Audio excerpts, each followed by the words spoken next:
ابراہیم مغل صاحب سے میری بات نہیں ہوئی، لیکن میں آپ کو بتاؤں کہ اس کے اندر یہ ایگریرینز کا بھی خیال یہی ہے کہ یہ اللہ کو ناراض کرنے والی بات ہے۔ آپ کسی ایک شخص کو اس طرح سے کریڈٹ دے رہے ہیں اور بارشوں کا کریڈٹ دے رہے ہیں، یہ اب عذاب نازل ہوا ہے بارشوں کا۔ اور میں تھوڑا سا ایک چیز اس کے اندر اگر ایڈ کر دوں کہ 2.25 کروڑ ایکڑ پہ اس ٹائم گندم ہے اور 1 لاکھ سے زیادہ ایکڑ اس وقت جو ہے وہ تباہ ہو چکی ہے۔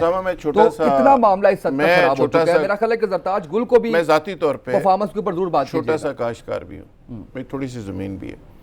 یہ ان لوگوں کو جا کے پوچھیں کہ جن کی زمینیں تباہ و برباد ہو گئی ہیں، جن کی پکی ہوئی فصل کے اوپر جب اس طرح کا عذاب آتا ہے اور اس طرح کا طوفان اور اس طرح کی بارشیں آتی ہیں، اس کے بعد اس کسان کے اوپر کیا بیتتی ہے، کیونکہ پورے سال کا اس کا انحصار وہی فصل ہوتی ہے۔ ان کے پاس تو بہت گاڑیوں، بہت لمبے چوڑے اور بزنس، فیکٹریاں اور بھی کئی بزنس ہیں جن کا نام نہیں لیا جا سکتا۔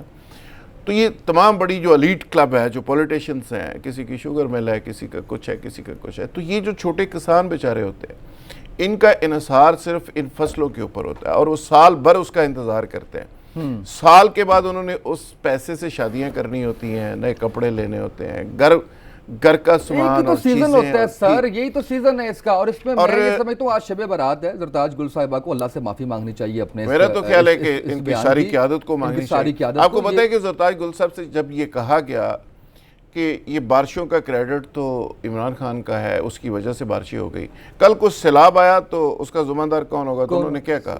صحیح بات، انہوں نے کہا کہ اس کا ذمہ دار نون لیگ ہوگی۔ انہوں نے کہا وہ کیسے؟ انہوں نے چونکہ ڈیم کوئی نہیں بنایا۔ میں نے کال کی تھی زرتاج گل صاحبہ کو، میں نے کہا چلے ان سے کہتے ہیں کہ ہمارے ساتھ مل کے معافی مانگی اللہ سے، لیکن ان سے رابطہ نہیں ہو سکا۔ معافی مانگنے کی رات ہے اور مانگنی چاہیے، لیکن میں یہ سمجھتا ہوں کہ اس طرح کی بیان بازی، اس کو میں ہمیشہ کہتا ہوں کہ کسی نے مجھے کل ہی بات کی کہ یار عمران خان کو کیا کرنا چاہیے، تو میں نے ان کو عرض کیا کہ خان صاحب صرف اگر 6-7 لوگوں کے وہ ٹیپ لگا دیں تو یقین کریں ان کے مسئلے اس قدر حل ہو سکتے ہیں۔ کم از کم 50% ان کے مسائل حل ہو جائیں گے، 50% مسئلے حل ہو جائیں گے۔ اور بہت سارے لوگ ہیں جن کو نہیں بولنا چاہیے، بہت سارے لوگ ہیں جو میڈیا کے اندر اوور ایکسپوئر ہوتا ہے، وہ آپ کو فنش کر دیتا ہے، لیکن سر اس میں میں چاہوں گا کہ جواب دینا پڑتا ہے اس کا۔ آپ حکومت سے لہذا یہ غیر ضروری جو باتیں زرتاج گل ہوں یا باقی سپوکس مین ہوں، ان کو اوائڈ کرنی چاہیے۔ اس پہ اگلے ٹاپک پہ بڑھنا ہے، تو میں یہ چاہتا یہ ہوں کہ اس پہ ہم حکومت سے بھی گزارش کریں کہ جو کسان ہیں ان کی جس حد تک جو ہے وہ ان کی مدد کی جا سکتی ہے، ویسے تو وزار صاحب بھی کسان ہیں،